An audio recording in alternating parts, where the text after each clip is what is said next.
See how artist Yael Erel uses light as a medium in her work.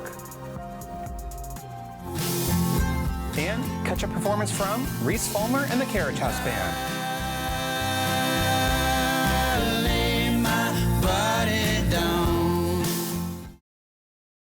Funding for AHA has been provided by your contribution and by contributions to the WMHT Venture Fund. Contributors include the Leo Cox Beach Philanthropic Foundation, Chet and Karen Alpelka, Robert and Doris Fisher-Melisardi, and the Robeson Family Foundation.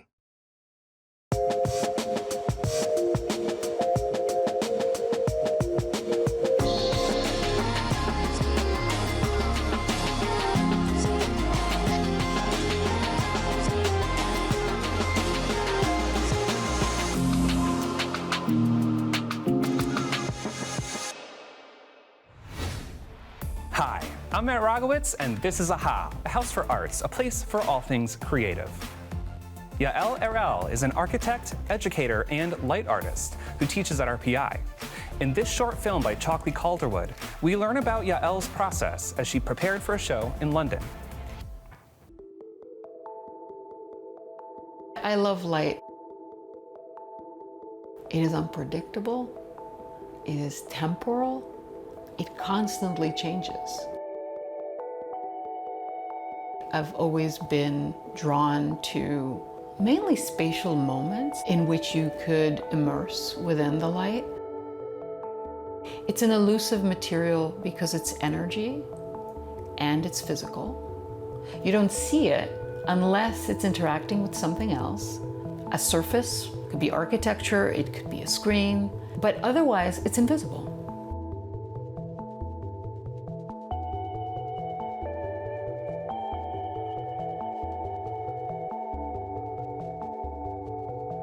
When you work with light as a medium, it's between mediums. It's between sculpture and film and architecture and drawing.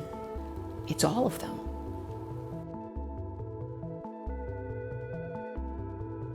Our naked eye does not see the details and the intricacies that the light shows us. So there is a mystery built into the process. And the viewer sees both realities at the same time. And so that gap between what I see and what I see, that is what I think magic is. It's a material that's magical to work with because you can shape it. And you can build something with it, but that thing is ephemeral and it goes away.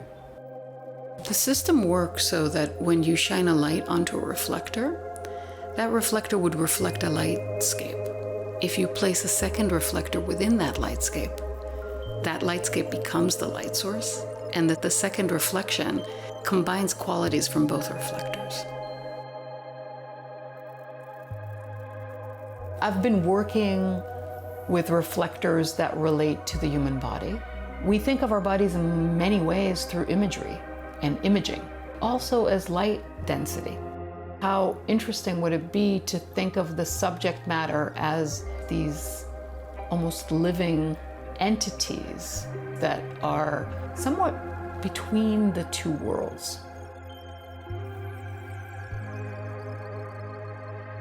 When the human interacts with this immersive space, their face becomes a screen, and they cast their shadow.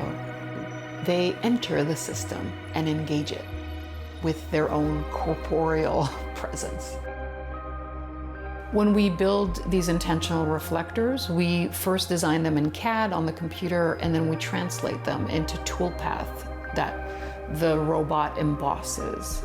The tool in the robot is about to emboss into the metal, creating a topography. That topography is gonna, in turn, reflect the light drawing.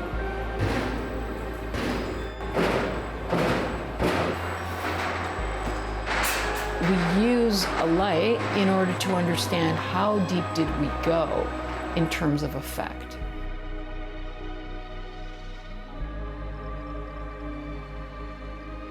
So it's a back and forth conversation between human and machine. There is a dialogue. In working with Yael on this light artwork, I like to think of the reflectors as personalities, because each reflector has its own bumps and dents. And the light that shines on all these reflectors is the same, but each one produces a totally different light drawing. This is a sketch for an upcoming show in London, using both lightscapes and live reflections. And we're trying to anticipate where the reflectors are going to be and how they will be touched by the lighting.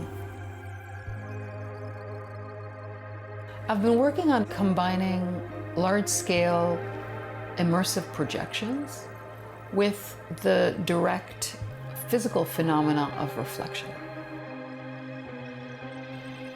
It was important to me that the viewers have tools to break down what's actually happening. So something as simple as a line, how does it map the section it's lighting in reflection? And then as that reflection grows into the full scale of the reflector, what do we see? And so there is a desire for the viewer to be able to understand this rationally. That this is not just beautiful, but it's a technical operation that is happening naturally, but that our minds can grasp.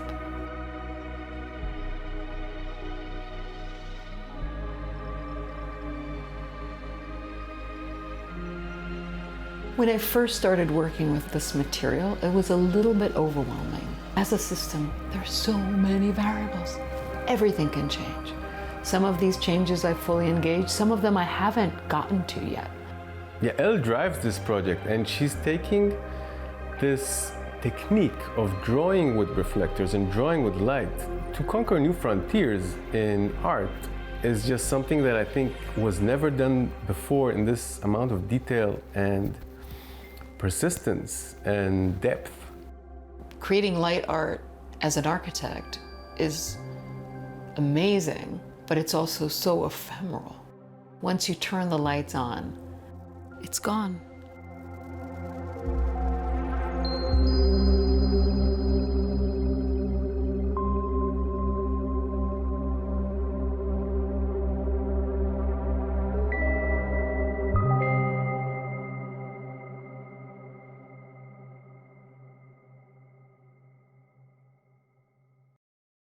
Jade Warwick recently had the chance to speak with Yael about her work in more detail.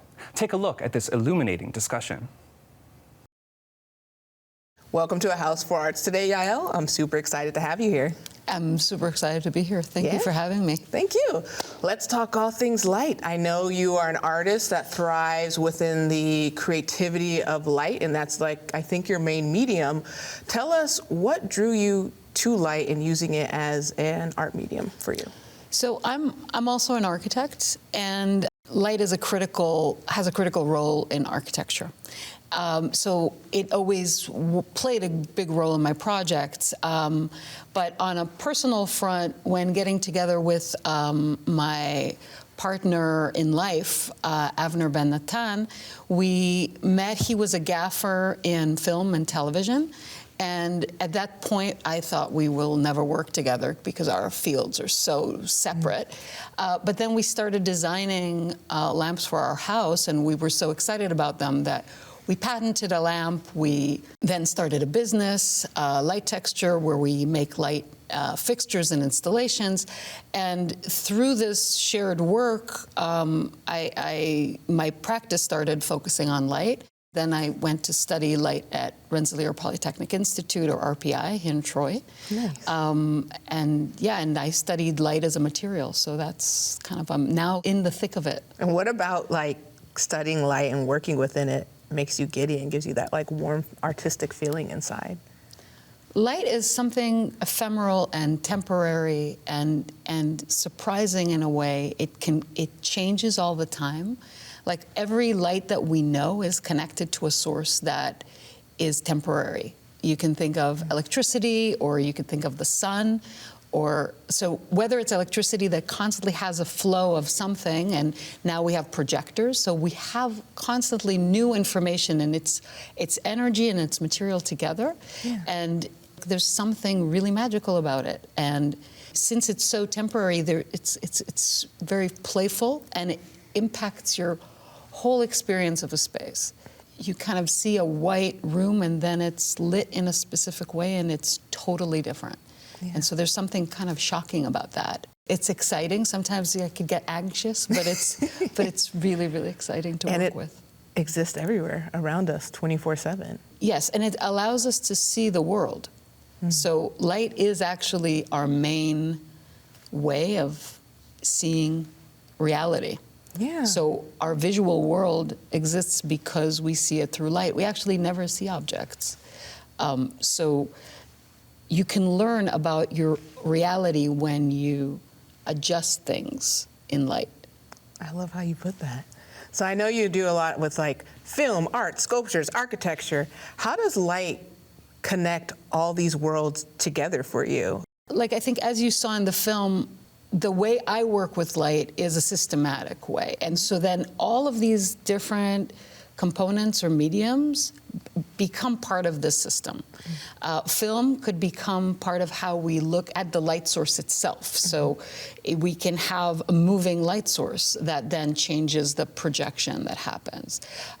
We create reflectors that change from like a perfect mirror to we add bumps and dents and things like that. And then that becomes a moment of sculpture and how we kind of design or craft how the light is gonna be shaped. Yeah. So in a way, all of these mediums for me they all exist within the work. So it's a truly interdisciplinary practice. I loved how when I saw the film, like you were like using this machine and you're making all the bumps and all the things, and like how, because the reflectors are basically these like metal objects, correct?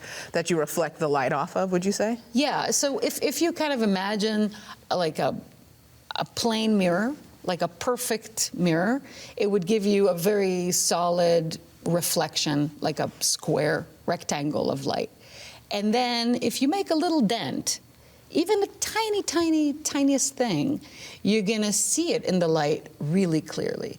And so if you start making more dents and bends, and you start sculpting not only the reflector, so of course you're sculpting that surface, but you're also sculpting the light. Yeah, that sounds so beautiful, and it looks beautiful. I kind of want to just dance in it a little bit, you know? It's interesting because you project yourself into that as a spatial condition, so you almost forget that it's almost flat. But it's a world, and it's a world that kind of draws you in. And I know your viewers of your work kind of become part of it. You know, they're like shadows or movement within it. Why is that so important to your work? I want the viewers to find themselves in the work. So it could be through looking at the patterns, like what we just said, like, you know, kind of losing yourself within this imagined space, really. But we sometimes have movements within the reflectors, so we could rotate the reflectors, or we could have little air movements that would change a reflector. And then it's kind of like looking at a flame, or at the seaside, looking at the waves crash. It's like a kind of, you lean in and you enter this in a meditative space that I think is really nice for the viewer to be in. And I think it helps us be both concentrated in ourselves and in something else. And I also think that when you're in an experience, it goes deeper. You become part of it, and there's joy in being part of the art.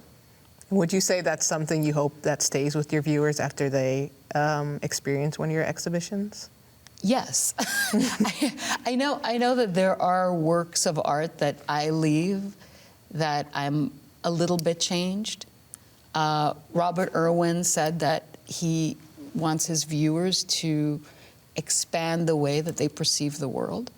And I think I totally agree with him. And So that's the art that talks best to me, and I would love my viewers to both leave with a sense of joy, but also with some kind of understanding about the physical environment around us, and maybe understanding the potential of tiny little imperfect things to become a whole world that could contain magic and mystery.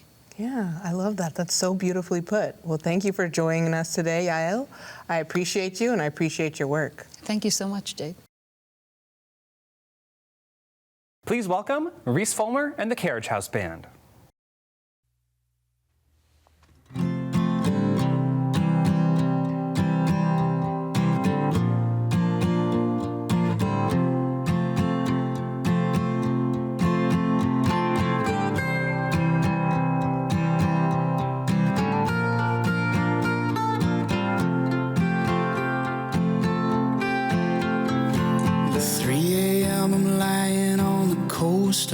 Watching all the dragons in the night sky. Sometimes I'm alive at just the right time. Always hearing music on the grapevine. Stuck on what I know is always undefined. Maybe I can do it all again. Sleep is just a different kind of peace of mind. Guess I'm back to thinking that again.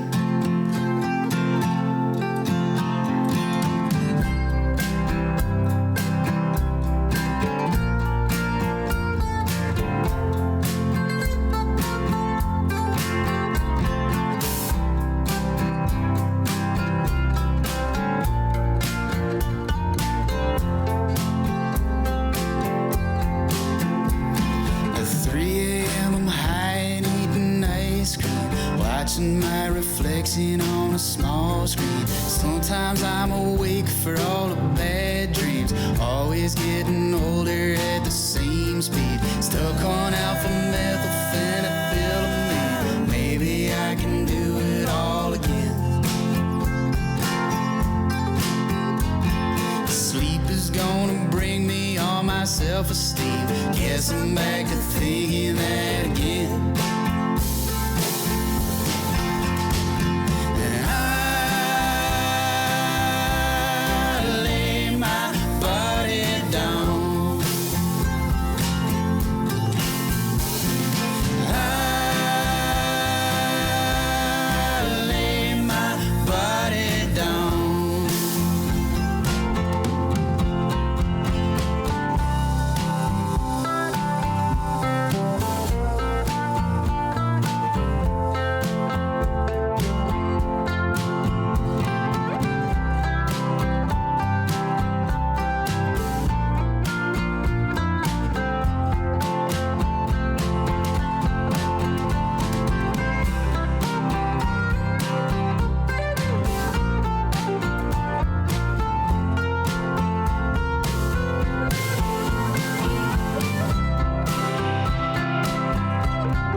Watching yellow streetlights in the soft rain. Sometimes it's the right way, but the wrong grain. Always finding moments in the last rain. Stuck on what I know is always undefined. Maybe I can do it all again.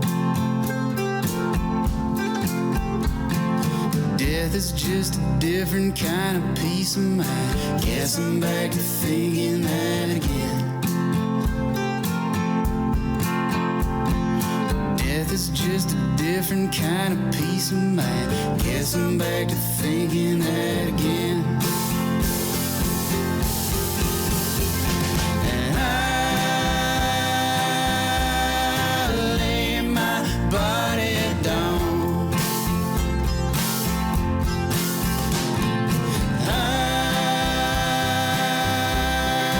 lay my body down.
Such a strange thing, a bird on a string, a curtain to cover the moon. Supposing the dirt on my chin, I left the forest for you.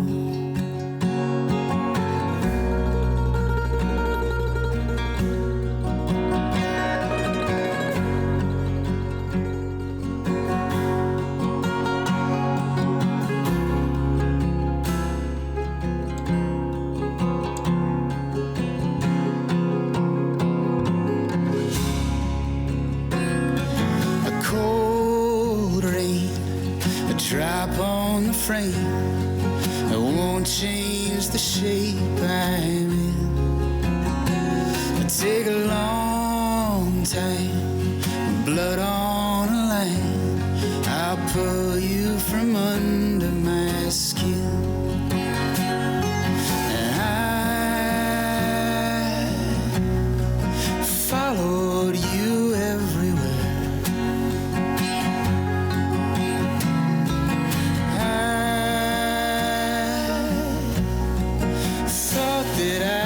Find you there, and I swear I have nothing left that I'd care to move.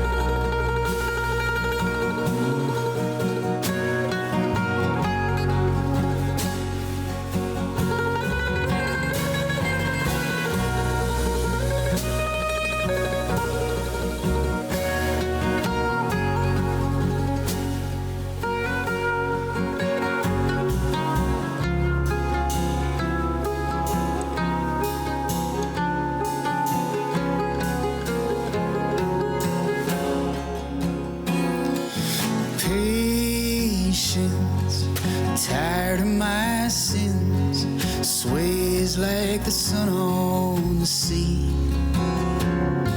A fall line, gold in the mines, I love you endlessly. And I know that I'll let you down.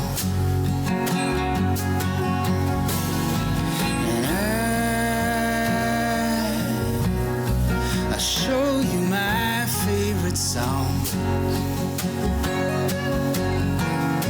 and I found what I'm looking for,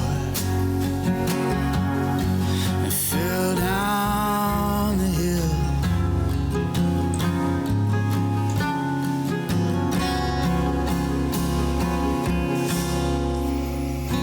Such a strange thing, the city in spring, but I have not seen it in bloom.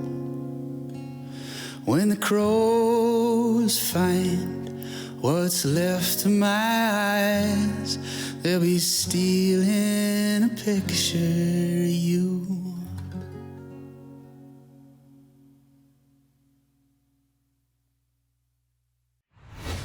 Tune in next Wednesday at 7:30 p.m. for the broadcast premiere of the music hall, Troy, New York's Monument to Sound. This bank built this building, and then they insisted on making most of it a concert hall. It's an incredible idea. I love the thought that Rachmaninoff was here. Horowitz, Toscanini, all that, but especially Rachmaninoff somehow, because I love his music. The Troy Savings Bank Music Hall is one of the most acoustically perfect music halls in the world. Exactly that space or that volume is just about right. And that is amazing. Renaissance 150 celebrates the 150th anniversary of the Troy Savings Bank building. As a part of that, we've engaged in this massive capital project, which is transformational for our organization.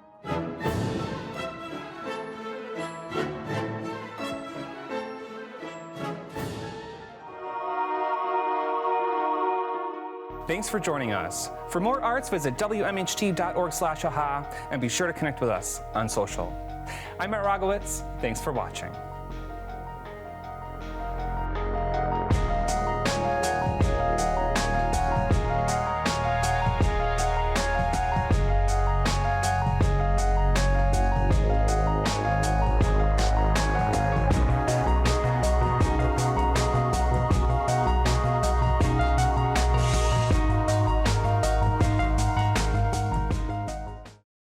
Funding for AHA has been provided by your contribution and by contributions to the WMHT Venture Fund. Contributors include the Leo Cox Beach Philanthropic Foundation, Chet and Karen Alpelka, Robert and Doris Fisher Melisardi, and the Robeson Family Foundation.